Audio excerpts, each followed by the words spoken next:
ধরণীতে সূর্যের আগমন ঘটেছে অনেক আগে। চারিদিকে আলো ছড়িয়ে পড়েছে, বাইরে পাখিগুলো কিচিরমিচির করে ডাকছে। হালকা ঠান্ডা হালকা গরম আবহাওয়া। সময়টা সকাল 6টা বেজে 5 মিনিট।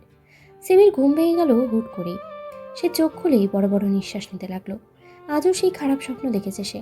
সিমি চোখ বুজে নিজেকে শান্ত করতে লাগলো। কিছুক্ষণ ওইভাবে থেকে স্বাভাবিক হলো। উঠতে চাইলো, কিন্তু কারোর শক্তপোক্ত হাত যেন তাকে আঁকড়ে ধরে আছে। সিমি ভালোভাবে দেখলো, না, এটা সামিয়ানা। তাহলে কে? জানলার ফাঁক গলে হালকা আলো রুমে আসছিল। সিমি সেই আলোয় পাশ ফিরে তাকাতেই নিশানকে দেখে অবাক হয়ে গেল, সাথে ভড়কেও গেল।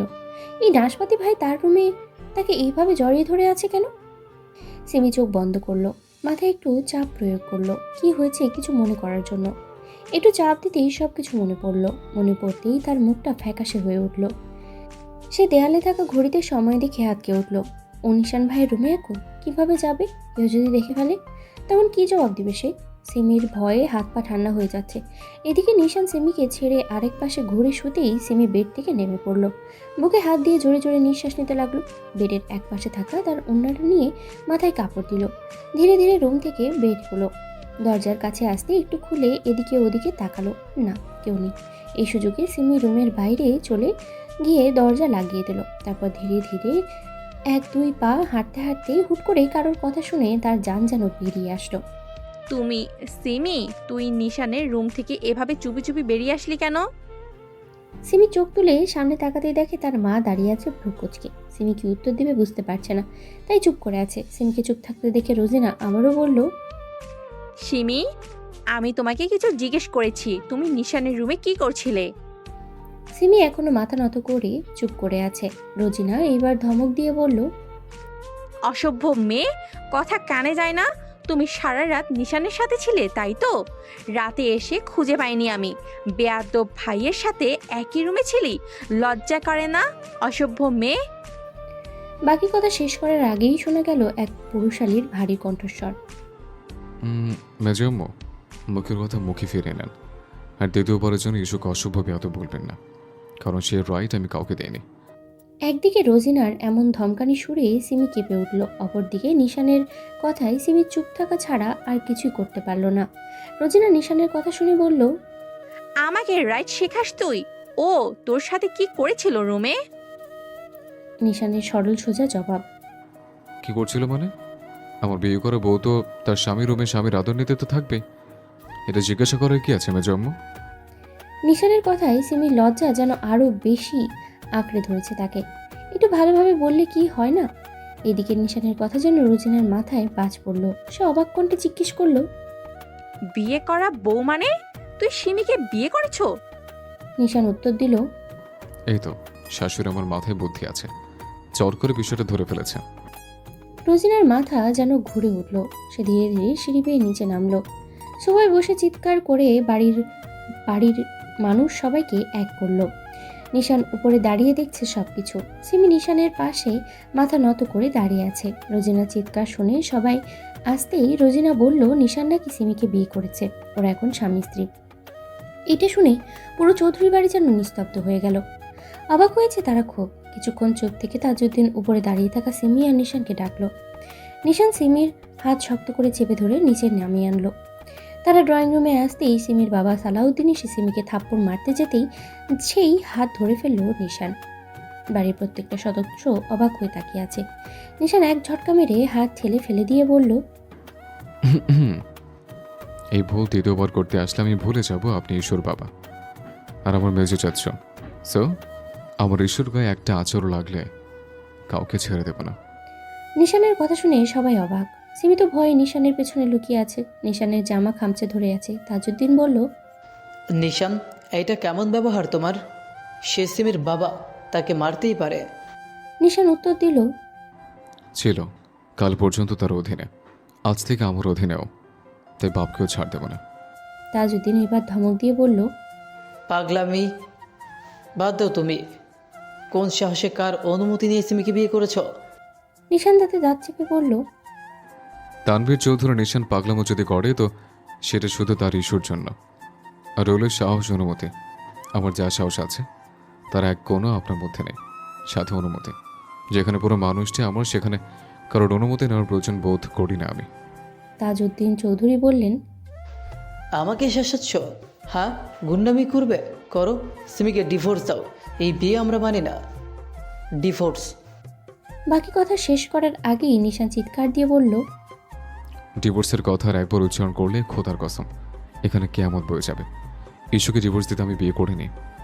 তাজউদ্দিন প্রশ্ন করলেন। তাহলে কেন করেছ? নিশান হিংস্রভাবে বলল, কেন করছি জানেন না? নাটক বানান আপনারা আমার সাথে। ইস্যুকে বিয়ে করতে চেয়েছি আমি, আপনারা জানতেন না? জানার সত্ত্বেও কেন তাকে অন্যজনের সাথে বিয়ে দিতে চান? নাটক? আমাকে ফিটার খাই যে নাটক বুঝবে না? নিশানের কথা শুনে সবাই অবাক হলো। নিশান কোথাকার কথা কোথায় নিয়ে যাচ্ছে। এদিকে সিমির মাথার উপর দিয়ে যাচ্ছে সবকিছু। তাজউদ্দিন শান্ত কণ্ঠে বলল, তুমি ঠিক কি বলছো নিশান? ভেবে বলছো তো, নাকি যেমন তেমন? নিশান বলল, কেন, আমি কি আপনাদের মতো নাটক করছি নাকি যেমন সবকিছু ভেবে বলতে হবে? ঠিকই তো বলেছে, ভুল কে? আমার ইস্যুকে যখন আমার সাথে বিয়ে দেওয়ার কথা, সেখানে কেন অন্যের নামে কবুল বলবে? Answer me. নিশানের এমন জোরে কথা বলায় সবাই যেন কেঁপে উঠল। তাজউদ্দিন বলল, নিশান, এটা তো অনেক বছর আগের কথা। তুমি যখন সিমি মামুনিকে বিয়ে করতে চেয়েছিলে, তখন তার বয়স ছিল মাত্র 6 বছর আর তোমার বয়স 16 বছর। ভালোই বুদ্ধিমান ছিলে তুমি। আর তোমার মতো ওই দামড়া ছেলের সাথে ছোট্ট সিমির বিয়ে কিভাবে দিতাম? তাজউদ্দিনের কথা শুনে সিমি অবাক হলো। মানে কি হচ্ছে এগুলো? নিশান ভাই তাকে কবে কোন ছোটবেলায় বিয়ে করতে চেয়েছিল? তাজউদ্দিনের কথায় জবাব দিল নিশান, হ্যাঁ, আমাকে কি বলা হয়েছিল যে ইস্যু এখনো ছোট, ও বড় হোক, আমি নিজে কিছু করেই প্রতিষ্ঠিত হই, তখন আপনারা সবাই থেকে ইস্যুর সাথে আমার বিয়ে দেবেন। কিন্তু না, আপনারা তো বাংলা সিনেমার রিনা খান, তো কেউ টিপ চল, তাই তো ইস্যুকে অন্য জায়গায় বিয়ে দিয়ে দিচ্ছিলেন। নিশানের কথা সবার কাছে যুক্তি লাগলেও আবার লাগছে না।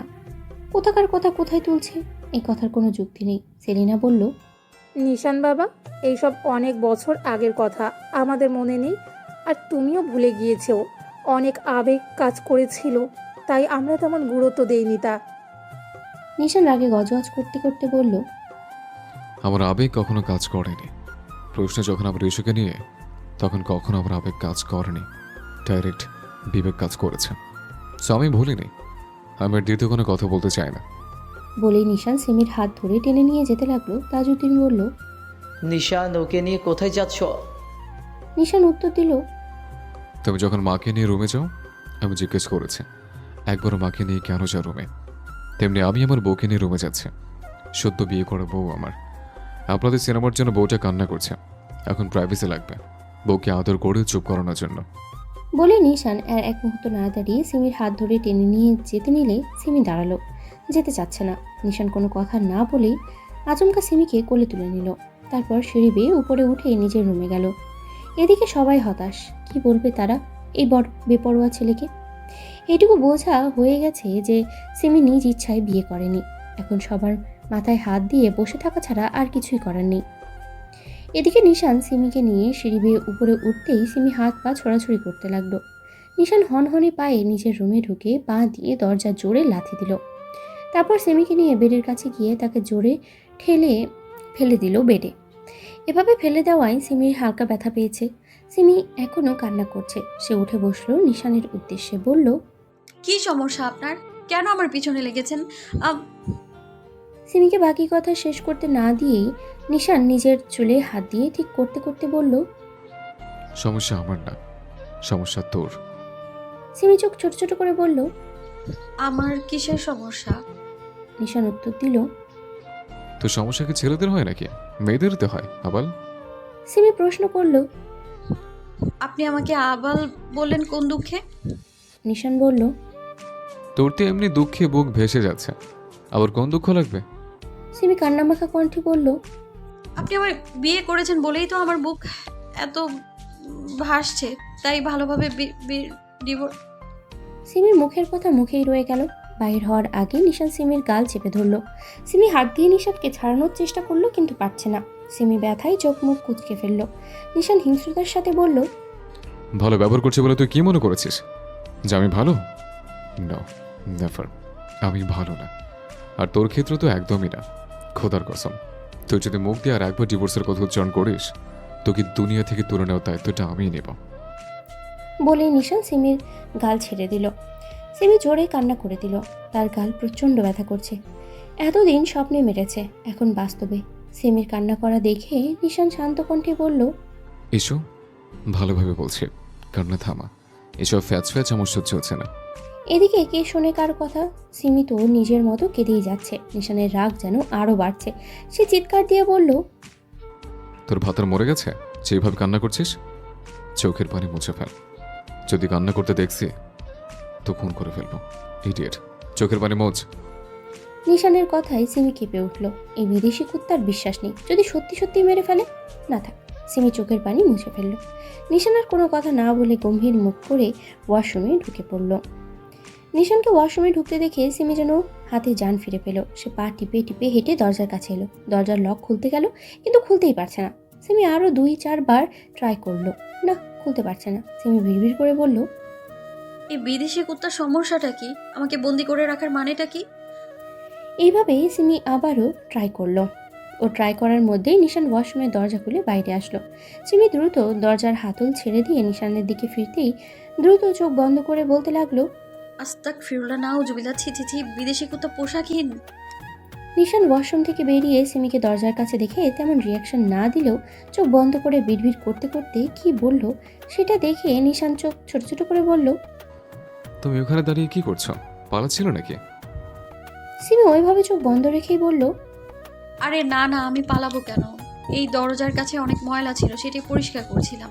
নিশান সিমির কাছে এগিয়ে আসলো। ভ্রু কুচকিয়ে বলল, চোখ বন্ধ করে আছো কেন? সিমি বলল, আপনি আগে পোশাক পরেন। নিশান প্রশ্ন করলো। ওয়াই?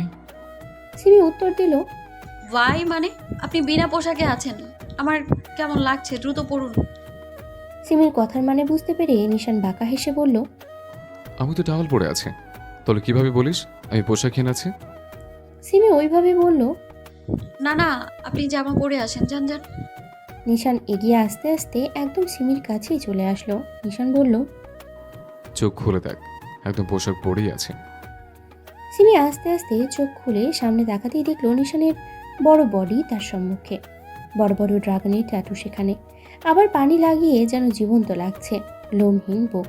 সিমির চোখ যেন আটকে গেল নিশানের বডিতে। নির্লজ্জের মতো তাকিয়ে আছে। নিশান সিমিকে নির্লজ্জের মতো তাকিয়ে থাকতে দেখে হুট করেই নিশান দরজার 2 পাশে হাত দিয়ে সিমিকে আটকে নিল। হুট করে এমন করায় সিমি থতমত খেয়ে গেল। সে চোখ উঁচিয়ে নিশানের দিকে তাকাতেই নিশান বলল, আমি জানি আমি সুন্দর, তা বলে এইভাবে চোখ দিয়ে গেলে কেউ উচিত না।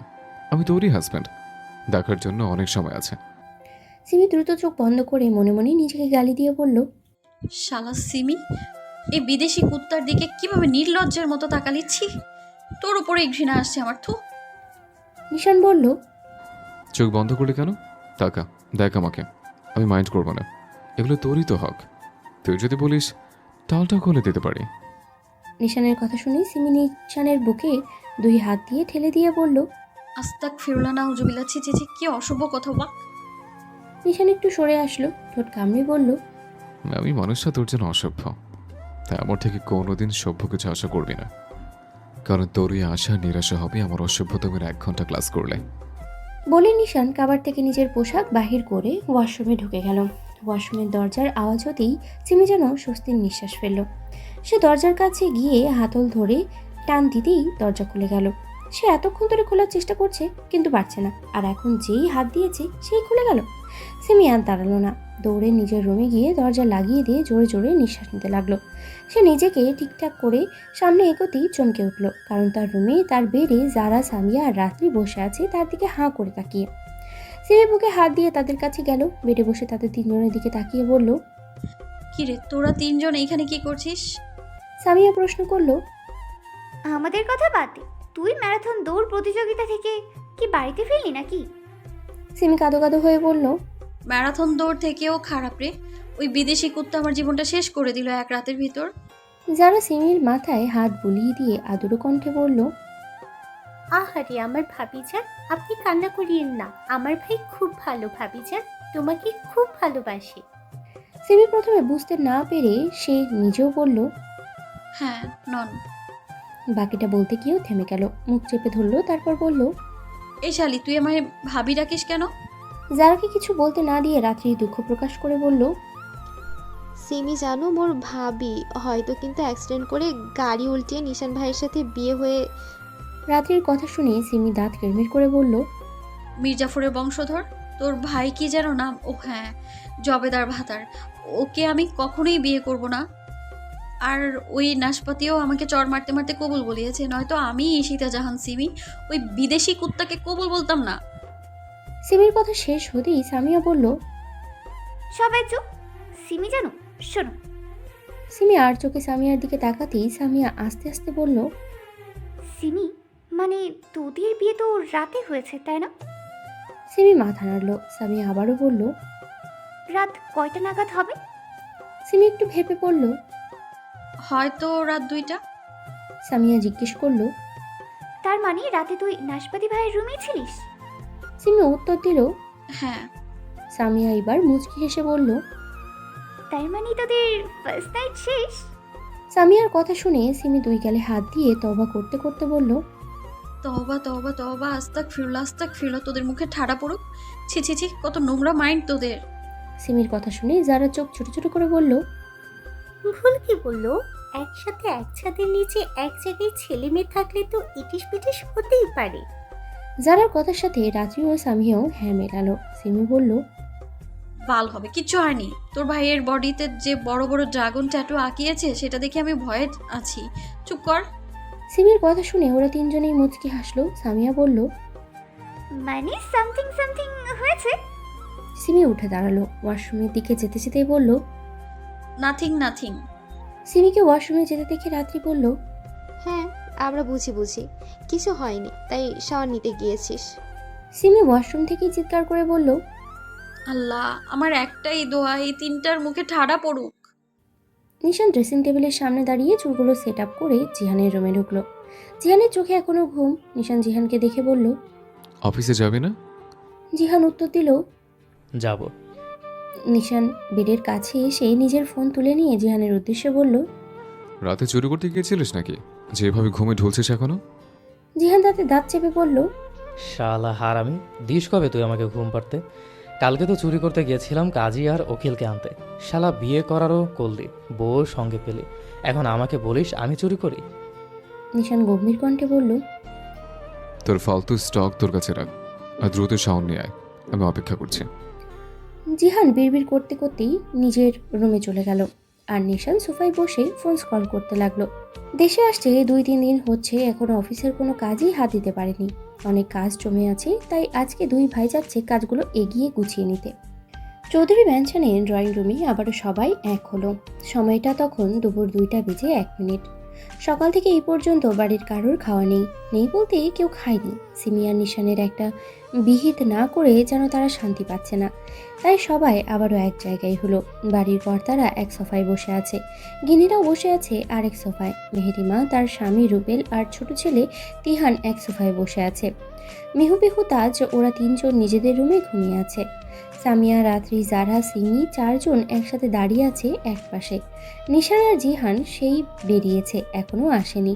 সবাই নিশ্চুপ। এমন সময় মেহেরিমা তার বড় ভাইয়ের উদ্দেশ্যে বলল, ভাইজান, নিশান যে সিমির 6 বছরের বয়সে তাকে চেয়েছে মানলাম, তোমরা কথাও দিয়েছিলে সব কিছু বলে, কিন্তু এইটা বললে না কেন যে সিমিকে চায়?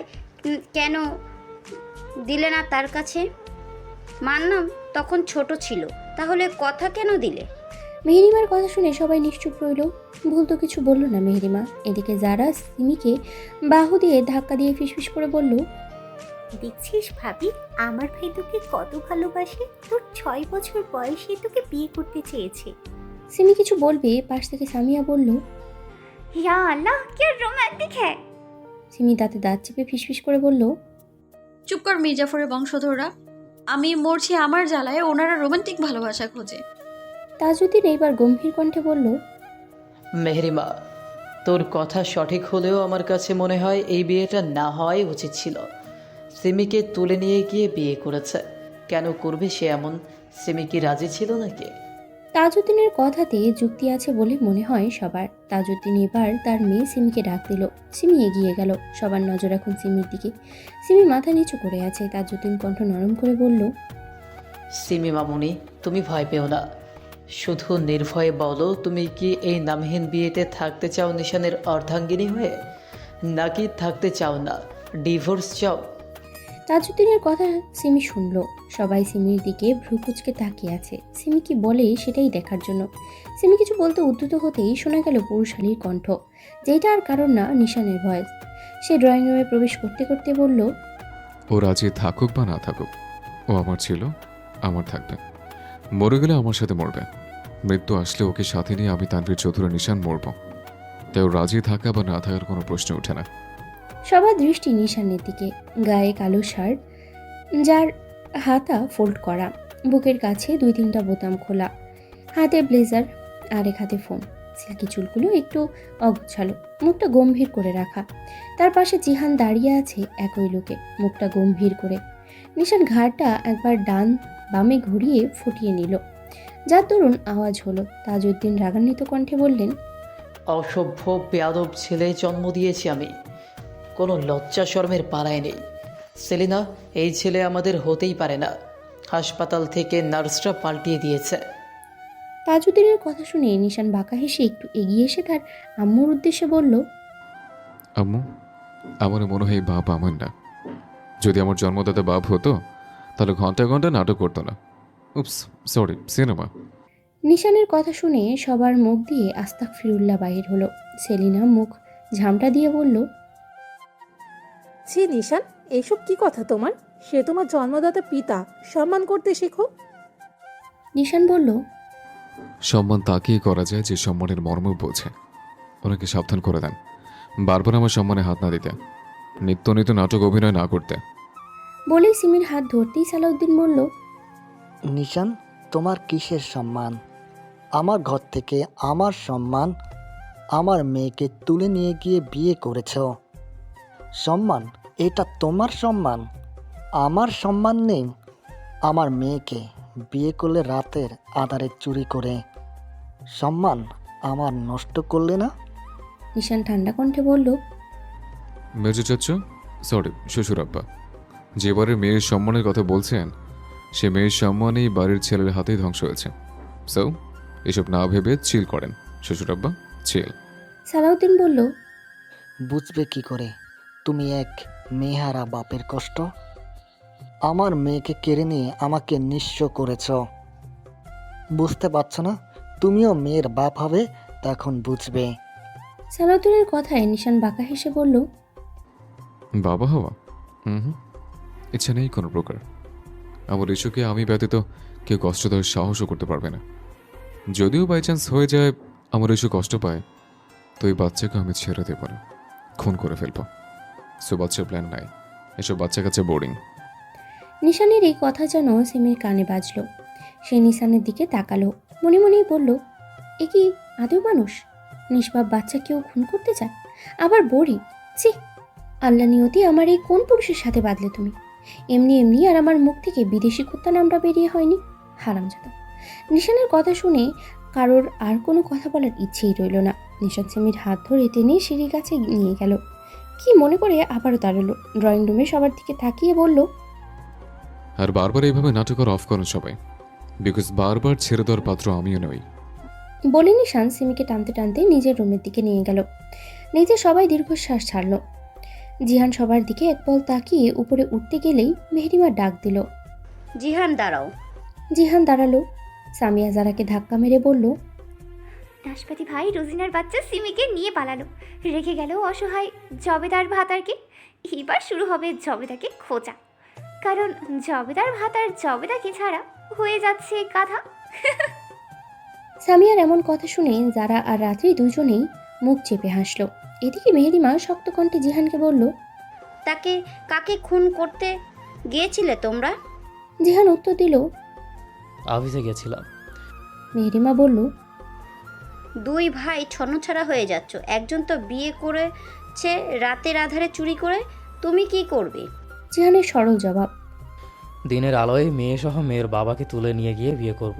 বিকজ সাক্ষী হিসেবে তার বাবাকে রাখবো। বলে জিহান ওপরে উঠে যেতে নিলেই মেহরিমা আবারও বলল, দুই ভাই বিদেয় হও, যত সব মানুষ করতে পারলাম না, অসভ্য হয়েছে দুটো। জিহান আর দাঁড়ালো না, নিজের রুমেই চলে গেল। রাতে ফিসফিস করেই জারা আর সামিয়াকে বলল, দেখেছিস আমার ভাইয়ের কত অ্যাটিটিউড। সামিয়া বাহবা দিয়ে বলল, হ্যাঁ, জবেদার ভাতারের অ্যাটিটিউড সমুদ্রের তলে। নিশান সিমিকে নিজের রুমে নিয়ে এসে দরজা লক করে দিল। সিমি নিশানকে বলল, আপনি কি আদৌ মানুষ? ঘৃণা হচ্ছে আমার আপনার প্রতি। নিশান হাতে থাকা ব্লেজার আর ফোনটা বেডে ফেলে দিল। শার্টের বোতাম খুলতে খুলতেই সিমির দিকে এগিয়ে আস্তে আস্তে বলল, ডোন্ট মাই বেবি, ঘৃণা করো আমাকে, আমি ঘৃণা পাওয়ার যোগ্য। তবে আসক্ত হতে আসবি না। আমার লাইনে পৌঁছাতে গেলে তোকে আবারও জন্ম নিতে হবে। এদিকে নিজের দিকে নিশানকে আসতে দেখে সিমি পিছনে লাগলো। তোতলানো কণ্ঠে বলল, এ কি? কোথায় কোথায় এসেছেন? নিশান শার্ট খুলে ঠেলে ফেলে দিল। সিমির দিকে এগিয়ে আস্তে আস্তে বলল, জন, টুটলাচ্ছ কেন? সিমি পেছাতে পেছাতে একদম দেয়ালের সাথে চলে আসলো। দেয়ালে পিঠ ঠেকলো। যাওয়ার আর কোনো রাস্তা নেই। নিশান দুই হাত দেয়ালে রেখে সিমিকে আটকে নিল। নিশান সিমির আরও কাছে আসলো। তাদের মাঝে আর 2 ইঞ্চি ফাঁকা আছে। সিমি একইভাবে বলল, কি করছেন? নিশান সিমির চোখের দিকে তাকিয়ে হাসকি টোনে বলল, সামান্য লিপ কিস করবো। জন, ঠান্ডা হয়ে থাকো। বলেই নিশান সিমির কোমল ঠোঁট জোড়া নিজের দখল করে নিল। সিমির চোখ জোড়া বড় বড় হয়ে গেল। নিশান সিমির কোমরের খাঁচে এক হাত দিল, আরেক হাত সিমির গালে। সিমির রেসপন্স না পেয়ে সে কামড় বসালো জোরে। সিমি ব্যথায় কুকড়ে উঠল। দম বন্ধ হয়ে আসছে, নড়তেও পারছে না। এদিকে নিশান আবারও সিমির কোমরের খাঁজে চাপ দিল, কিন্তু সিমি রেসপন্স করছে না। তার দম বন্ধ হয়ে আসছে। প্রায় 5 মিনিট পরে নিশান সিমিকে ছেড়ে দিল। সিমি ছাড়া পেতেই জোরে জোরে নিঃশ্বাস নিতে লাগলো। এর মধ্যেই নিশান সিমির গলায় মুখ দিল, ঘাড়ের কাছে জোরে কামড় দিল। সিমি চোখ মুখ খিচে নিল। নিশান সিমির গলায় চুমু দিতে লাগলো। গলায় ঝোলানো ওড়না যেন তাকে বাধা দিচ্ছে। নিশান ওড়নাটা এক টানে খুলে ছুঁড়ে ফেলে দিল।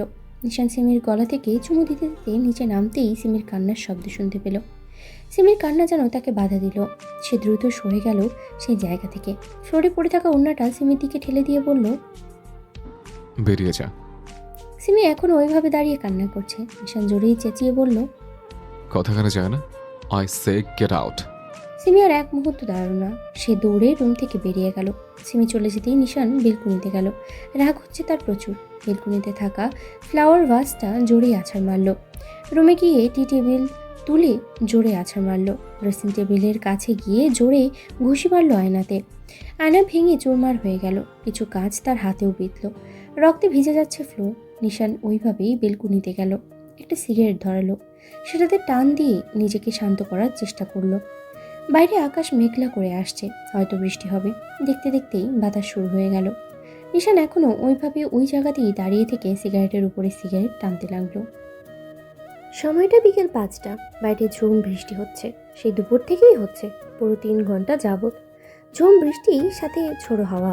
চৌধুরী ম্যানশনের ছাদে হাঁটতেই মুখ গুজে কান্না করছে, হাঁটতে মুখ গুজে কান্না করছে একটা কিশোরী। টানা 3 ঘন্টা যাবৎ এই বৃষ্টিতে ভিজছে, কেঁপে কেঁপে উঠছে। বৃষ্টির এত বেগ, ঝড়ো হওয়া যার দরুন তার কান্না শোনাই যাচ্ছে না। কোমর ছোঁয়া চুলগুলো ছেড়ে দেওয়া, পানিতে ভিজে গেছে সব। 3 ঘন্টা যাবৎ বৃষ্টিতে ভিজলে যেমনটা হয় আর কি। কিশোরীর কান্না থেমে আসলো, তবে কেঁপে কেঁপে উঠছে এখনো। হুট করেই ছাদের ফ্লোরে শুয়ে পড়ল। অজ্ঞান হয়ে গেছে, হুঁশ নেই তার আর কোনো। 5টা 10। এমন সময় জিহান নিশানের রুমে আসলো। রুমের অবস্থা দেখে তার ভ্রু কুঁচকে গেল। তার যা বোঝার বোঝা হয়ে গেছে। পকেট থেকে ফোন বাহির করে রাত্রিকে কল লাগালো। রাত্রি কল ধরতেই জিহান বলল, নিশানের রুমে 2টো স্টাফ পাঠিয়ে দে, কুইক। বলেই জিহান কল কেটে দিল। সে রুমে ঢুকে নিশানকে খুঁজতে লাগলো। ওয়াশরুমে গেল নি। বেলকুনিতে যেতেই চোখে পড়ল নিশানকে। দাঁড়িয়ে আছে বেলকুনির এক কোণে। ডান হাতের দিকে তাকিয়ে দেখে রক্ত শুকিয়ে গেছে, তবুও যেন সতেজ দেখাচ্ছে। জিহান রুমে ঢুকে ফার্স্ট এড বক্সটা আনলো। নিশানের কাছে গেল। নিশানের ডান হাত টেনে নিজের কাছে নিল। নিশান অনুভূতিহীন, না কিছু বলছে, না ব্যথা প্রকাশ করছে, না তাকিয়ে দেখছে কে এসেছে। জিহান নিশানের হাতে বেঁধে দেওয়া কাচের টুকরোগুলো তুলে ফেললো।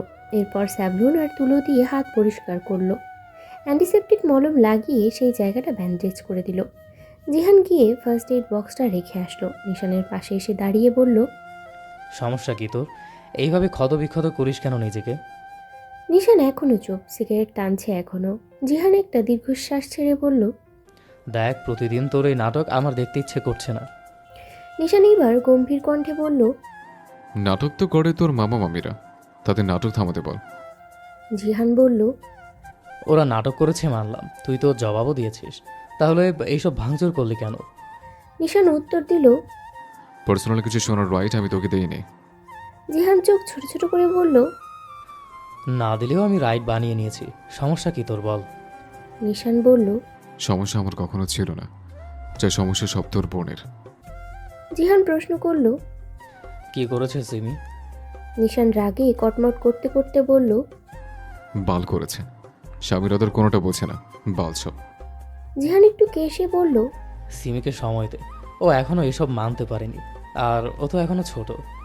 জিহানকে বাকি কথা বলতে না দিয়ে নিশান তাতে দাঁত চেপে বলল, ছোট না বল, দেখ আমার মাথা গরম করিস না, বেরিয়ে যা। জিহান বিরক্তির কণ্ঠে বলল, কথায় কথায় বাল বাল করিস কেন? নিশান উত্তর দিল, ফেভারিট ওয়ার্ড, সেজন্য তুই এখন বেরিয়ে যা। জিহান বলল, যাচ্ছি যাচ্ছি, তার আগে বল সিমি কই? নিশান বলল, আছে হয়তো নিজের রুমে, খুঁজে নে। জিহান জানালো, নেই ওর রুমে, রাত্রিকে জিজ্ঞাসা করলাম, গত 3 ঘন্টা যাবৎ ওর সাথে দেখা হয়নি কারোর। তোর কাছে আছে? নিশান জিহানের দিকে তাকিয়ে দাঁতে দাঁত চেপে বলল, বড় বড় বাস আছে আমার কাছে, নেবি? জিহান বিরক্ত কণ্ঠে আবারও বলল, নিশান স্টপ জোক, আমি সিরিয়াস। সিমি কোথায়? নিশান বলল, আমি জানি না। জিহান বলল, জানিস না তো, খোঁজ কোথায়? নিশান উত্তর দিল। ফালতু সময় আমার নেই। জিহান একটা হতাশার শ্বাস ফেলে বলল, তাই তো, ও তোর কেই বা হয়, মরলে বেঁচে যাবে, অন্তত তোর হাত থেকে। জিহানের এই কথা শুনে নিশান জিহানের কলার টেনে ধরে রাগী দৃষ্টিতে তাকিয়ে বলল, জিহান, মুখের কথা মুখে ফিরিয়ে নে, নয়তো তোর মুখ আমি ভেঙে ফেলবো। জিহান বলল, আমার মুখ পরে ভেঙে দিস, এখন সিমিকে খোঁজ। নিশান হাতে থাকা সিগারেটটায় শেষ টান দিয়ে সেটা ফেলে দিল। রুমে গিয়ে বেড থেকে শার্টটা তুলে গায়ে জড়িয়ে বোতাম লাগাতে লাগাতে রুমের বাইরে গেল। প্রথমে সে সিমির রুমে গেল, না কোনো জায়গায় নেই। জারাদের রুমে গেল, নেই কোনো জায়গায়। একে একে সব রুম খুঁজলো। নিচে গেল, সেখানেও ড্রয়িং রুম, কিচেন সব জায়গা খুঁজলো, কিন্তু পেল না। সদর দরজা হয়ে বাইরে বেরোলো, তাও পেল না। নিশান রাগে কটমট করতে করতে বলল, বেয়াদব মেয়ে একটা, কোথায় আছে ধুর। নিশান এইবার সিঁড়ি পেয়ে ছাদের দিকে গেল। ছাদের কাছে এসে দেখলো ছাদের দরজা খোলা। কুচকানো ভ্রুচোরা যেন আরো বেশি কুচকে গেল। সে দ্রুত পায়ে ছাদে গেল। ছাদে যেতেই দৃশ্যমান হলো সাদা জামা পরিহিতা এক কিশোরী। নিশানের বুকের ভেতর যেন এমন অসহ্য জ্বালা যন্ত্রণা হয়ে উঠল। সে ধীরে পায়ে কিশোরীটার দিকে এগিয়ে গেল। কিশোরীটির মুখে চুল আছে, মুখ দেখা যাচ্ছে না। নিশান নিচু হলো, কাপা হাতে কিশোরীর মুখের উপর থেকে চুলগুলো সরাতেই বুকের ভেতর যেন কেউ হাতুড়ি পিটা দিচ্ছে এমন হলো। চোখ দুটো জ্বালা করছে, কষ্ট হচ্ছে। নিশান দ্রুত কিশোরীকে নিজের কোলে মাথায় নিল, গালে চাপড় দিয়ে বলল, ইস্যু ইস্যু ওঠ, এই ইস্যু ওঠ। কিন্তু সিমির কোনো সারা শব্দ নেই। ফর্সা গায়ের রং ক্রমশই যেন নীল হয়ে আসছে। নিশান দ্রুত উঠে দাঁড়ালো, সিমিকে কোলে নিল। বরফের মতো ঠান্ডা সিমির শরীর। সে দ্রুত পায়ে সিমিকে নিয়ে নিজের রুমে আসলো। এসে সিমিকে বেডে শুইয়ে দিয়ে নিজের ফোন বাহির করে জিহানকে কল লাগালো। জিহান কল রিসিভ করতেই নিশান বলল, দ্রুত তুই মহিলা ডাক্তার নিয়ে আমার রুমে আয়, ফাস্ট। বলেই নিশান কল কেটে ফোন ঠেলে দিল বেডে। সিমির পোশাক ভিজে, এই অবস্থায় তাকে রাখা যাবে না। কি করবে তাহলে সে? নিশান কোনো উপায় না পেয়ে রুমের দরজা লক করে দিল। কাবার থেকে সিমির জন্য পোশাক বাহির করলো, সাথে সিমির আলাদা একটা ওড়না।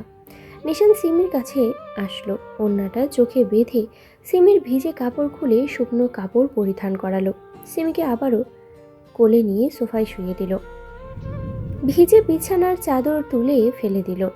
ব্ল্যাঙ্কেট বেডে বিছিয়ে সিমিকে আবারও কোলে নিয়ে বেডে শুয়ে দিল। এরপর কাবার থেকে আরও একটা ব্ল্যাঙ্কেট এনে সিমির গায়ে জড়িয়ে দিল। ভিজে চুলগুলো টাওয়াল দিয়ে সুন্দর করে মুছে দিল। এর মধ্যেই জিহান ডাক্তার নিয়ে রুমে আসলো। ডক্টরকে দেখে বাড়ির সবাই চিন্তিত হয়ে পড়ল। হুট করেই ডক্টর কেন আসলো? সবাই জিহানের সাথে গেল। নিশানের রুমে ঢুকে দেখে বাড়ির সকলেই মনে ভয় ঢুকে গেল সিমিকে নিয়ে। ডক্টর রুমে ঢুকলো। নিশান সিমির বাম পাশে বসে আছে, সিমির হাত নিজের হাতের ভেতরে নিয়ে। ডক্টর এসে ডান পাশে বসলো। বাড়ির সকলেই দরজার কাছে দাঁড়িয়ে সিমির নিস্তেজ শরীর দেখে আটকে উঠল। রোজিনা নিজেকে সামলাতে না পেরে ভিতরে ঢুকে গেলেন। নিশানের গম্ভীর আওয়াজ আসলো, শাশুড়ি আম্মা যেখানে আছেন সেখানে থাকেন। ভিতর আসলে আমি ঈশ্বরকে নিয়ে এক্ষুনি বেরিয়ে যাবো এই বাড়ি থেকে। সালাউদ্দিন রোজিনার হাত চেপে ধরলো। রোজিনা মুখ বুজে কান্না করতে লাগলো। এদিকে ডক্টর সিমিকে চেক করলো। গায়ের তাপমাত্রা প্রচুর। ডক্টর নিজেই আতঙ্কিত হয়ে নিশানকে বলল, রোগীর এমন অবস্থা কেন? ডক্টরের এমন কথা যেন নিশানের রাগে ঘি ঢেলে দিচ্ছে। সে তাতে দাঁত চেপে ডক্টরকে বলল, রোগের কি হচ্ছে ডাক্তার হয়ে জানেন না? আমাকে জিজ্ঞান, কোন বলে আপনাকে ডাক্তার পদবি দিয়েছে? ডক্টর থতমত খেয়ে গেল। নিজেকে ঠিক করে বলল, এইখানে ডাক্তারি প্রশ্ন না, রোগীর কি হয়েছে আমাকে বলতে হবে খুলে। রোগীর টেম্পারেচার অনেক, ভিজেছে মনে হয় অনেক। নিশান একটা নিঃশ্বাস নিয়ে বলল, বৃষ্টিতে ভিজেছে টানা 3 ঘন্টা। বাড়ির সকলে অবাক হলো, তবে কেউ কিছু বলার সাহস পাচ্ছে না। নিশান যদি সিমিকে নিয়ে চলে যায়। ডক্টরের কিছু জিজ্ঞেস করলো না, নিজের জিনিস নিয়ে ইঞ্জেকশন বাহির করলো। সেটাতে ওষুধ ঢুকিয়ে সিমির ডান হাতের বাহুতে দিতে গেলেই বাধা দেয় নিশান। চিৎকার দিয়ে বলল, আরে কি বলে ডাক্তার সব? কোনো কিছু ওর ইঞ্জেকশন মারায়? এই ইঞ্জেকশনে ব্যথা লাগে না নাকি? চত্বশো বাজেরা পাবলিক। বাড়ির সকলের কপাল চাপড়াচ্ছে। ডক্টর নিশানকে বোঝাতে বলল, দেখো, ইঞ্জেকশন দেওয়ার কারণ আছে। আমি যদি শুধু মেডিসিন দেই তাহলে রোগী সুস্থ হতে সময় নেবে, আর ইঞ্জেকশন দিলে রোগী দ্রুত সুস্থ হবে, তাই এটা দেওয়া বেটার। নিশান আর কিছু বলল না। ডক্টর নিশানের চুপ থাকাকে সম্মতি ধরে ইঞ্জেকশন দিল। কিছু ওষুধ লিখে দিল, সেটা জিহানের হাতে দিল। জিহান ডক্টরকে নিয়ে বেরিয়ে গেল। নিশান সিমির চোখের দিকে তাকিয়ে বাড়ির সকলের উদ্দেশ্যে বলল, আমার প্রাইভেসি লাগবে। বউকে জ্ঞানে ফেরানোর জন্য চুমু খাওয়া লাগবে। যদি দেখতে চাও থেকে যাও, আর না চাইলে প্রাইভেসি দাও। নিশানের কথা শুনে ছি ছি করছে। এই ছেলের মুখে লাগাম নেই। সবাই চলে গেল। নিশান উঠে গিয়ে দরজাটা বন্ধ করে দিল। নিশান দরজা বন্ধ করে গায়ে লেপটে থাকা ভিজে শার্টটা টেনে খুলে ছিঁড়ে ফেলে দিল। এক পা করে বেরিয়ে এগিয়ে আসলো। সিমি এখনো সেন্সলেস হয়ে আছে। নিশান সিমির বাম পাশে গিয়ে শুয়ে পড়ল কাত হয়ে। সিমির মুখের দিকে কিছুক্ষণ তাকিয়ে শান্ত কণ্ঠে বলল, খুব সাহস হয়েছে ইস্যু তোর। সমস্যা নেই, উঠতে থাক। বেশিক্ষণ না, আর কিছু ঘন্টা, তারপর তো ডানা কেটে ফেলার দায়িত্ব আমার।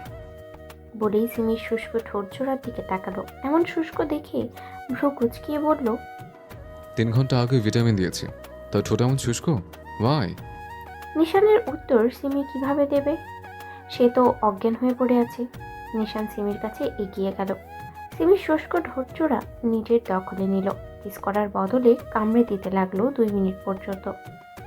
এরপর সিমিকে ছেড়ে দিয়ে নিজের ঠোঁট মুছে ফেলল। সিমির দিকে একটু ঝুঁকে বলল, জাস্ট ভিটামিন দিলাম, তবে এটা ভাবিস না আজ ছেড়ে দিয়েছি। আমি আসতে কিছু ঘন্টা পরে। তৈরি থাকিস এসো। বলে নিশান উঠে দাঁড়ালো। পোশাক চেঞ্জ করে আরেকটা পরলো। ফোন হাতে নিয়ে কাউকে কল দিতে দিতে রুম থেকে বেরিয়ে গেল। এই বৃষ্টির মধ্যে গাড়ি নিয়ে সে যেন এক অজানা গন্তব্যে পাড়ি জমালো। জিহান যায়নি, সে বাড়িতেই আছে। নিশানকে চলে যেতে দেখে বাড়ির সকলেই নিশানের রুমে আসলো, কিন্তু এসেও শেষ রক্ষা হলো না। রুম বাইরে থেকে লক করা। সবাই একটা দীর্ঘশ্বাস ছেড়ে আবারও নিজেদের কাজে চলে গেল। অবস্থানটা শহরের শেষ সীমান্তের এক পরিত্যক্ত বিল্ডিংয়ের অন্ধকার রুমের ভেতরে। কেউ একজন এই অন্ধকার রুমে বন্দি আছে, হাত পা বাঁধা অবস্থায়, চোখে কালো কাপড়, মুখে কাপড় গোজা। কোনো কথা বলতে পারছে না, হাত পাও নাড়াতে পারছে না, শুধু জোরে জোরে নিঃশ্বাস নেওয়ার শব্দ শোনা যাচ্ছে। ঠিক এমন সময় ভারী বুটের শব্দ তুলে এগিয়ে আসছে কেউ। রুমের সামনে এসে খট করে শব্দ তুলে দরজাটা খুলে ফেলল। বন্দি লোকটা যেন ভয় পেল, তাও নিজের মধ্যে সাহস জোগালো। হেঁটে ভেতরে ঢুকলো সে। সুইচ বোর্ড খুলে লাইট অন করলো। চারিদিকে হলদেটে আলোয় আলোকিত হলো। দৃশ্যমান হলো ব্যক্তিটা। সে আর কেউ নয়, চৌধুরী বাড়ির বড় ছেলে তানভীর চৌধুরী নিশান। নিশান এগিয়ে গেল বন্দি লোকটার কাছে। চোখে থাকা কাপড় খুলে ফেললো, কিন্তু সে চোখ খুলতে পারছে না, ঝাপসা লাগছে, অন্ধকার। তাই কিছুক্ষণ চোখ বন্ধ করিয়ে রাখলো। নিশান মুখের কাপড়টাও খুলে দিল। লোকটা যেন জান হাতে পেল। সে বড় বড় নিঃশ্বাস নিয়ে সামনে তাকিয়ে দেখে নিশান দাঁড়িয়ে আছে। লোকটা ভ্রুকুচকে বলল, এইসবের মানে কি নিশান? নিশান ঠোঁট দুটো চেপে ধরল। এরপরে শান্ত কণ্ঠে বলল, দেখতেই পাচ্ছিস। লোকটা প্রশ্ন করল, তুই আমাকে কিডন্যাপ করেছিস কেন? নিশান এগিয়ে টি টেবিলের কাছে গেল। সেই জায়গা থেকে একটা ছোট্ট ছুরি হাতে তুলে নিয়ে সেটা ঘোরাতে ঘোরাতে লোকটার দিকে এগিয়ে আস্তে আস্তে বলল, দুনিয়া থেকে তোকে বিদায় দেওয়ার জন্য। লোকটা উঁচু গলায় বলল, হোয়াট? নিশান, তোর মাথা ঠিক আছে? এসব শাস্ত্রা মার্কা কথা বলস? লোকটার এই কথা শেষ হতেই নিশান তার কলার টেনে ধরল। ছুরিটা তার একদম মুখের কাছে এনে দাঁতে দাঁত চেপে বলল, কুত্তার বাচ্চা, তোর সাহস দেখে আমি অবাক। আমার পার্সোনাল জিনিসে তুই লোলুপ দৃষ্টি ফেলেছিস? তোর এই ফাকিং চোখ আমি তুলে ফেলবো জানোয়ার। বলে লোকটাকে কোনো কিছু বলার সুযোগ না দিয়ে সেই ছুরিটা সোজা ঢুকিয়ে দিল লোকটার চোখের মণিতে। এক ঘোরে ছিঁড়ে ছুরি তুলে ফেলল। সাথে সাথে রক্তের ঝর্ণা বয়ে গেল। লোকটা আত্মচিৎকার করে উঠল। তার চিৎকার যেন এই পরিত্যক্ত বিল্ডিংকেও কাঁপিয়ে তুলেছে। নিশান দাঁতে দাঁত চেপে বলল, আমার নজর সব দিকেই থাকে। আমার এই চোখে কেউ বাজে নজরে দেখবে, সেটা আমার চোখ এড়াবে না। বলে একইভাবে বাম চোখের মণিতে ছুরি দিয়ে এক ঘোর দিয়ে তুলে ফেলল। আবারও রক্ত, আবারও চিৎকার। নিশানের এতেও যেন শান্তি হলো না। সে আবারও টেবিলের কাছে গেল। দুটো বোতল রাখা আছে সেখানে। নিশান আগে হাতে গ্লাভস পরে নিল, তারপর বোতল দুটো হাতে নিয়ে লোকটার কাছে গেল। লোকটার অবস্থা খুবই খারাপ। এর মধ্যে বোতলে থাকা নাইট্রিক অ্যাসিড সম্পূর্ণ 2 বোতল ঢেলে দিল লোকটার গায়ে।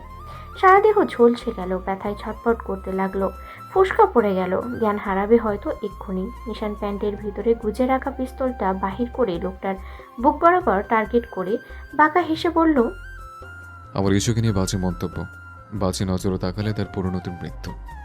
বলেই পরপর 2টা গুলি চালালো। সেখানেই মারা গেল লোকটা। নিশান বেরিয়ে গেল সেই রুম থেকে। ফোন হাতে নিয়ে কাউকে কল লাগালো। ফোন রিসিভ করতেই সে বলল, লাস্টে নদীতে ভাসিয়ে দিতে। বলেই কলতে কেটে দিল। নিশান একটা সিগারেট বাহির করে ধরালো। সেটাতে টান দিতে দিতে বিল্ডিং থেকে বেরিয়ে নিজের গাড়িতে বসলো। গন্তব্য বাড়ির উদ্দেশ্য। রাত 9:10 নিশান এমন সময় বাড়িতে ফিরল। ড্রয়িং রুমে কেউ নেই, হয়তো নিজের রুমে আছে। নিশান নিজের রুমের কাছে এসে লক করলো। ভিতরে ঢুকে দরজা আবারও লক করে দিল। সে বেডের দিকে তাকাতেই দেখতে পেল সিমি উঠে বসে আছে, গায়ে ব্ল্যাঙ্কেট জড়িয়ে। নিশানকে দেখে যেন সে আরও একটু ব্ল্যাঙ্কেটের ভিতরে ঢুকে গেল। নিশান কোনো কথা না বলে গায়ে থাকা শার্টের বোতাম খুলে শার্ট খুলে ফেলল। সিমি ব্ল্যাঙ্কেটের নিচে ঢুকে পড়ল। নিশান প্যান্ট পরিত্যাগ করে একটা শার্ট প্যান্ট পরল, তাছাড়া আর কিছু না। নিশান সিমির দিকে তাকালো। সিমি ব্ল্যাঙ্কেটের নিচে। নিশান ওয়াশরুমে ঢুকে পড়ল। 10 মিনিট পরে বেরিয়ে আসলো। সিমি এখনও ওইভাবেই আছে। নিশান গম্ভীর কণ্ঠে সিমিকে উদ্দেশ্য করে বলল, মুখ বাহির কর। সিমি শুনল না, ওভাবেই রইল। নিশান এইবার চিৎকার দিয়ে বলল, বেয়াদব, মুখ বাহির কর। সিমি এবার ভয়ে ভয়ে একটু মুখ বাহির করলো। নিশান সিমিকে আর কিছু না বলে, তাকে কিছু বলতে না দিয়ে সিমিকে কোলে তুলে নিল। এক ঝটকায় সিমি হতভম্ব। নিশান সিমিকে নিয়ে সোজা ওয়াশরুমে ঢুকলো। সিমি কিছু বলবে তার আগেই তাকে বাথটাবে ফেলে দিল। এইভাবে ফেলে দেওয়ায় সে ব্যথা পেল।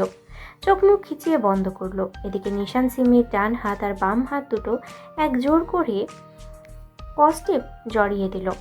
তারপর হাতে আবারও ওড়না বাঁধল। ওড়না বেঁধে সেটা একটা স্টিলের স্ট্যান্ডে বেঁধে দিল। সিমির হাতে ব্যথা লাগছে, সাথে তাকে যে বাথটাবে ফেলেছে সেটা থেকে বিচ্ছিরি গন্ধ বের হচ্ছে। পুরো বাথটাবের পানি লাল। এইটা আদতেও পানি কিনা সিমি জানে না। নিশান সিমিকে শান্ত কণ্ঠে বলল, আমার অনুমতি বিনা বৃষ্টিতে ভেজে সাহসকে দিল তোকে? সিমি উত্তর দিল, আমার মর্জি, আমি ভিজবো কিনা। সিমির এই কথা শুনে নিশান জোরেই সিমির বাম গালে একটা চড় মেরে বলল, তোর মর্জির গোষ্ঠী মারি আমি, বুঝছিস কেন? সিমি মুখটা অন্ধকার করে বলল, ইচ্ছে করছিল। সিমির খাপছাড়া উত্তর যেন নিশানকে আরো রাগিয়ে দিচ্ছে। নিশান এইবার নিজেও বাথটাবে নামলো। সিমির গাল চেপে ধরে বলল, তোর ইচ্ছে তো আমি মতে দেই, বল কেন ভিজেছিস? ভিজেছিস আবার তাহলে সেন্সলেস হয়েছিস কেন? বল, জ্বর বাঁধিয়েছিস কেন? বল, উত্তর দে।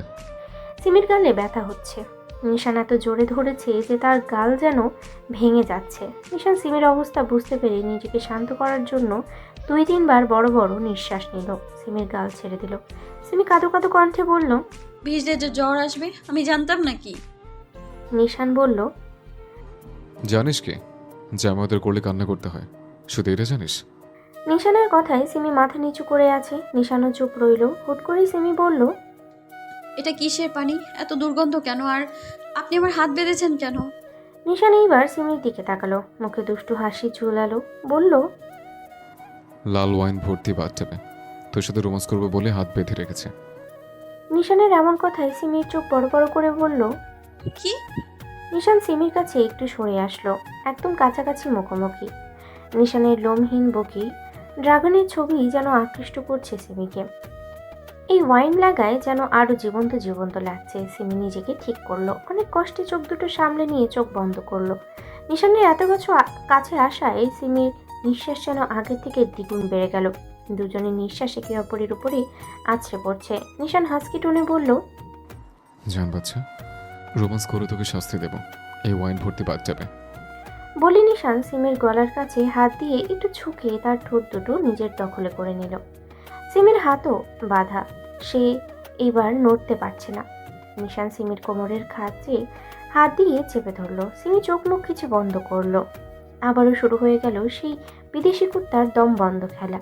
নিশান সিমির ঠোঁটে ইচ্ছে মতো যুদ্ধ করতে লাগলো। প্রায় 15 মিনিট পরে সে সিমিকে ছেড়ে দিল। সিমি জোরে জোরে নিঃশ্বাস নিচ্ছে। জ্বালা করছে, ঠোঁট কেটে গেছে। এই ঠোঁট এমনিতেই আগে কাটা ছিল, আবারও কাটছে। সাথে এই ওয়াইন লাগায় সিমির ব্যথায় যেন অজ্ঞান হওয়ার জোগাড়। নিশান সিমির গলার কাছে মুখ ডোবালো, ঘাড়ে একটু কাছে জোরেই বাইট দিল। গলায়ও কামড় বসালো, কানে কামড় দিল। এক প্রকার শাস্তি হিসেবে সারা গলা ঘাড় কামড়ের দাগে ভরিয়ে দিল। কামড়ের দাগগুলো যেন নীল হয়ে গেছে। সিমির চোখ দিয়ে পানি গড়িয়ে পড়ছে। তার জীবনটা তেজপাতার থেকেও অদম হয়ে করে দিল এই বিদেশি কুত্তা। নিশান সিমির ঠোঁটে শব্দ করে একটা চুমু খেয়ে বলল, আজকের জন্য এটুকু থাক, পরের বার এমন ভুল হলে 3 দিন বিছানা থাকার ব্যবস্থা করে দেব। বলি নিশান সিমির হাতের ওড়না খুলে দিল, কস্টেপটাও খুলে দিল। সিমি হাত সামনে এনে দেখলো লাল হয়ে গেছে, ব্যথাও করছে। এদিকে নিশান উঠে গেছে, সিমিকেও হাত ধরে টেনে তুলল। সিমির কোমর কেমন যেন বমি বমি পাচ্ছে। এই গন্ধ তার যেন আর সহ্য হচ্ছে না। নিশান সিমিকে নিয়ে ঝর্ণার নিচে দাঁড়ালো। ঝর্ণার পানি দুইজনের শরীরেই পড়ছে। সিমি ব্যথায় চোখ মুখ বন্ধ করে আছে। জ্বালা যন্ত্রণা হচ্ছে, যত পানি লাগছে তত যন্ত্রণা হচ্ছে। আর 2-3 মিনিট এইভাবেই থাকার পরে নিশান বেরিয়ে গেল। রুমে ঢুকে কাবার থেকে একটা তোয়ালে নিয়ে সেটা পেঁচিয়ে নিল কোমরে। আর সিমির জন্য পোশাক বাহির করে সেটা ওয়াশরুমের কাছে এসে সিমির হাতে দিল। সিমি হাতে নিতেই নিশান বাঁকা হেসে বলল, পড়তে পারবি নাকি পড়িয়ে দেব? সিমি মুখ ভেঙচিয়ে বলল, সজ্ঞানে আছি এখানেও। নিশান দুষ্টুমি করে বলল, ও তাহলে অজ্ঞান হ, পড়িয়ে দিই আমি। নিশানের কথা শুনে সিমি বিড়বিড় করে বলল, বিদেশি কুত্তা, তোকে অভিশাপ দিলাম, এই জীবনে তুই বউ পাবি না, সারা জীবন সিঙ্গেল বিদেশি কুত্তাই থাকবি। নিশান জোর গলায় বলল, আমায় কিছু বলেছিস তুই? সিমি হাসি দিয়ে বলল, না না, আপনাকে কি আমি কিছু বলতে পারি বলেন? আমার মতো পিঁপড়া আপনার মতো হাতির সাথে লড়াই, তাও কল্পনা। সত্যি বলছি, আমি কিছু বলিনি। নিশান বলল, না বললেই ভালো, আর দ্রুত বাহির হ, নয়তো আমিই ঢুকে যাবো চেঞ্জ করাতে। সিমি বলল, না না, আমি আসছি। নিশান আর দাঁড়ালো না। সে রুম থেকে বেরিয়ে নিচে কিচেনে গেল সিমির জন্য খাবার আনতে। ওষুধ খাওয়াতে হবে। নিশান নিচে নেমে দেখে সবাই ডাইনিং টেবিলে বসে ডিনার করছে। সবাই এবার নিশানের দিকে তাকালো, তারপর আবারও চোখ নামিয়ে নিজেদের মতো খাবারে মনোযোগ দিল। নিশানকে কিচেনে ঢুকতে দেখে সেলিনা গেল। নিশানকে বলল, কিছু লাগবে আব্বু? নিশান গম্ভীর কণ্ঠে বলল, ইস্যুর জন্য খাবার নিতে এসছে। সেলিনা বলল, তুই অপেক্ষা কর, আমি দিচ্ছি। বলে সেলিনা একটা প্লেটে 1 প্লেট ভাত সাথে সবজি রান্না আর মাংস দিয়ে নিশানের হাতে তুলে দিল। নিশান প্লেটটা নিয়ে আর কোনো কথা না বলে সোজা উপরে নিজের রুমে চলে গেল। নিশান চলে যেতেই সেলিনা নিশানের যাওয়ার পথে তাকিয়ে দীর্ঘশ্বাস ছাড়ল। কয়েকদিনের মধ্যেই যেন পুরো পরিবারটা এলোমেলো হয়ে গেল। সেলিনা আবারও ডাইনিং টেবিলে এসে খাবার সার্ভ করছে। নিশান উপরে নিজের রুমে ঢুকলো, দেখলো সিমি রুমে নেই। নিশান টি টেবিলের উপরে প্লেট রেখে ওয়াশরুমে গেল। না, নেই। নিশান ভ্রু কুচকালো। সে এইবার বেলকুনিতে গেল, দেখলো সিমি এদিকে সেদিকে উঁকি মারছে। নিশান দেয়ালে হেলান দিয়ে বুকে হাত গুজে দাঁড়িয়ে বলল, তুই কি সম্ভবত পালানোর প্ল্যান করছিস ইস্যু? ইস্যু নাম শুনেই যেন সিমি ভয় পেয়ে গেল। সে দ্রুত পিছনে ফিরে দেখে নিশান দাঁড়িয়ে আছে। সিমি ক্যাবলা মার্কা একটা হাসি দিয়ে বলল, না না, একদমই না। আমি কিভাবে পালাবো? এই জায়গা থেকে পড়লে আমি ইনালিলা হয়ে যাব। নিশান ভাই, আমি বাকি কথা শেষ করার আগে নিশান সিমির কাছে গিয়ে সিমিকে তুলে রেলিংয়ের উপরে বসিয়ে দিল। সিমি ভয়ে নিশানের হাত জড়িয়ে ধরতে গেলে নিশান সরে গেল। সিমি ডান হাত শুধু টেনে ধরল। সিমি ভয়ে ভয়ে বলল, আমি পড়ে যাব, পড়ে গেলে মরে যাব, আমি ছেড়ে দিন না প্লিজ। সিমির কথায় নিশান আরও রেগে গেল। নিশান এবার সিমিকে শুইয়ে দিল। সিমির অর্ধেকের বেশি বডি বাইরে। সিমি চোখ বন্ধ করে বলল, আমার ভয় লাগছে প্লিজ। নিশান দাঁতের দাঁত চেপে বলল, মরার শখ যাচ্ছে না? হাত ছেড়ে দিই, পর নিচে। মরবি না, হাত পা ভাঙবে, তাই নিচে পড়ে যা। আমি গুলি করে দিচ্ছি, জায়গায় মরে যাবে। দিয়ে ফেলে। সিমি বলল, না না না, একদম না, এই ভুল করবেন না। আমার এখনো মরার বয়স হয়নি। নিশান ভাই আমাকে সিমির কথা শেষ করার আগেই নিশান হাত একটু হালকা করলো। সিমি একেবারে পড়ে যেতে নিলেই নিশান ধরে ফেলে রাগান্বিত কণ্ঠে বলল, আমি তোর কি লাগে? সিমির এখন জ্ঞান নেই, সে বাঁচতে পারলেই যেন হয়, তাই সেইভাবেই বলল, আমার চাচাতো ভাই।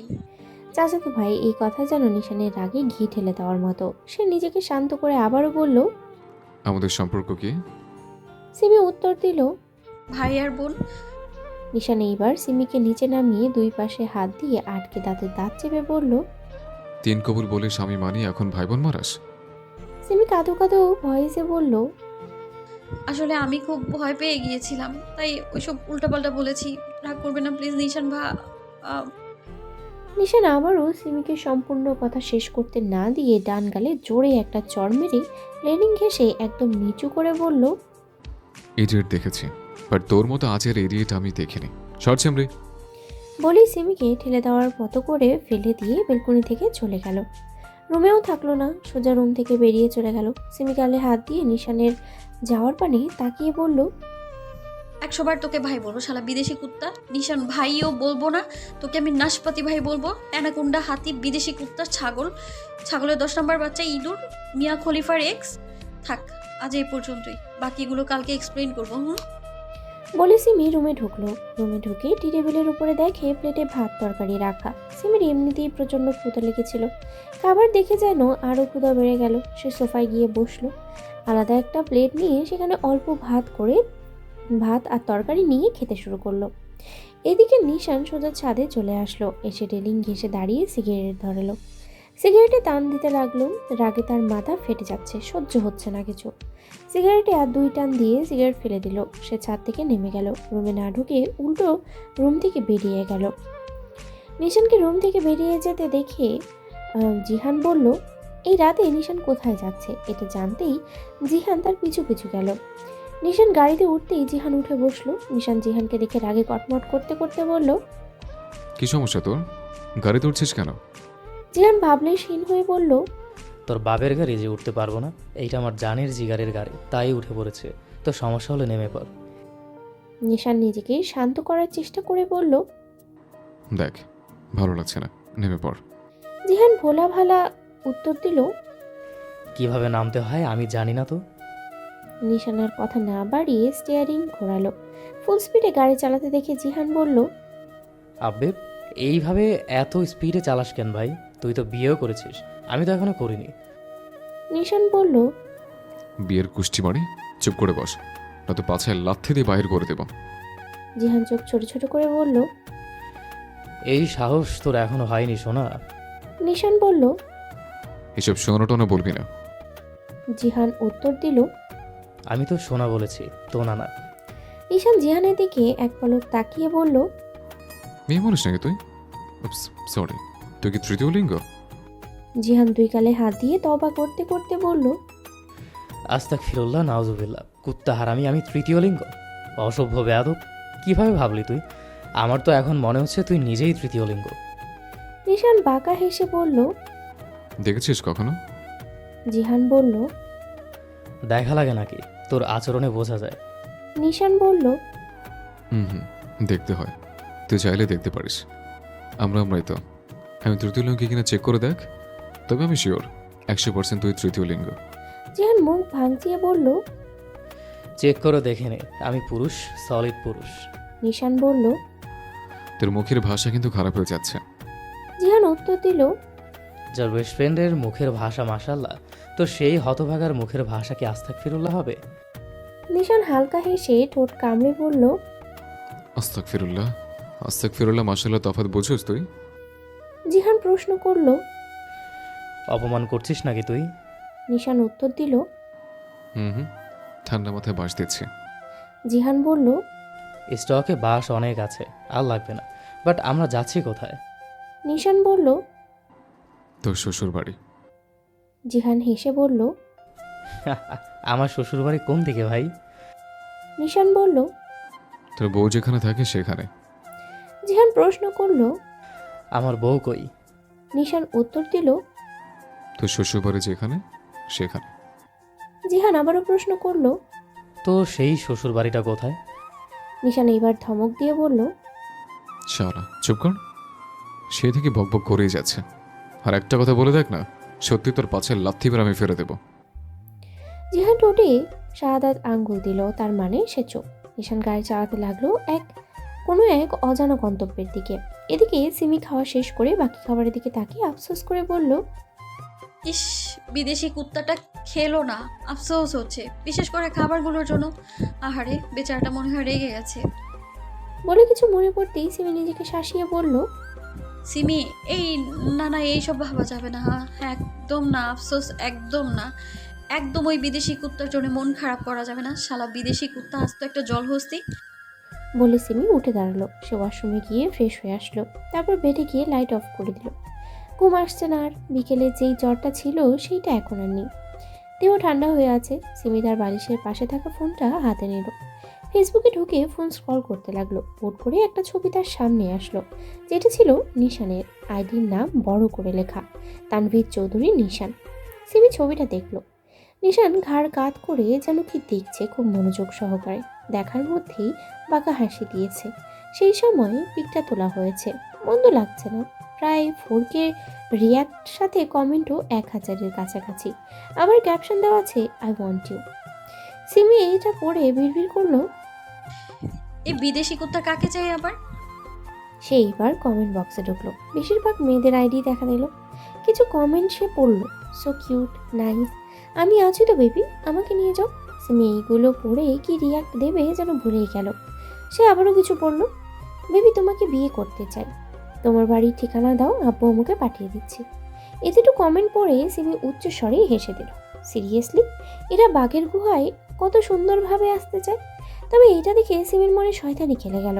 তার আইডির নাম যা দেওয়ার হয়তো চিনবে না নিশান ভাই। আইডির নাম বৃষ্টি বিলাস, আর আইডি পিকের কার্টুন মেয়ে। তাই সে এইবার 2-3 জনের কমেন্টে চৌধুরী ম্যানশনের ঠিকানা দিয়ে দিল। তারপরে ফেসবুক থেকে বেরিয়ে ফোন রেখে ঘুমের দেশে পাড়ি জমাতে লাগলো। মূল কথা এখানে কি হয়েছে সে জানে না। রাত 12টা বেজে 5 মিনিট। নিশানের গাড়ি থামলো নির্জন এক পরিবেশে। সেইখানে কোনো গাড়ির আওয়াজ নেই, মানুষের আওয়াজ নেই, একেবারেই স্তব্ধ, নিশ্চুপ। রাস্তাটা একটু উঁচু, ডান পাশ দিয়ে নদী বয়ে যাচ্ছে, আর বাঁ পাশে আছে গ্রাম্য এলাকা। তবে রাস্তা ছাড়া অনেকটাই দূরে। নদীর বুকে আছড়ে পড়ছে চাঁদের আলো। কি সুন্দরই না দেখাচ্ছে, যেন প্রকৃতিকে অনুভব করতে হলে এখানেই আসতে হবে। নিশান গাড়ি থেকে নামলো, নিশানের সাথে জিহানও নামলো। নিশান গাড়ির ডিক্কির উপরে উঠে বসলো, জিহানও তাই করলো। নিশান একটা সিগারেট বাহির করে ধরিয়ে টান দিতে লাগলো।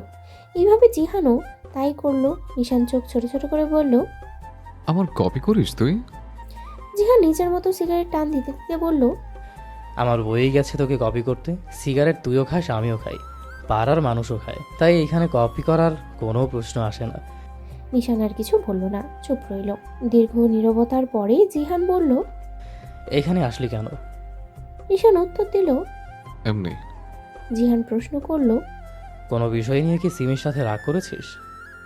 নিশান সিগারেটে টান দিয়ে বলল, তোর বোনটাই হলো রাগের একটা ফ্যাক্টরি, তাই কিছু করলেও কি না করলেও কি, তোর বোনের কাছে গেলে আমার রাগ দ্বিগুণ হয়েছে। জিহান বলল। তোর কথার মানে বুঝলাম না। নিশান উত্তর দিল। সব কথা সবাইকে বুঝতে নেই। জিহান বলল। বাল বুঝবো শালা, এই পর্যন্ত একটা ভালোভাবে কিছুই বলিসনি তুই। আচ্ছা বাদ দে সব, একটা কথা বল। নিশান সিগারেটের শেষ টান দিয়ে ফেলে দিয়ে বলল। বল। জিহান প্রশ্ন করল। অডিও বুক কি এখন শুনিস? নিশান বাঁকা হেসে বলল। কেন শুনবো না?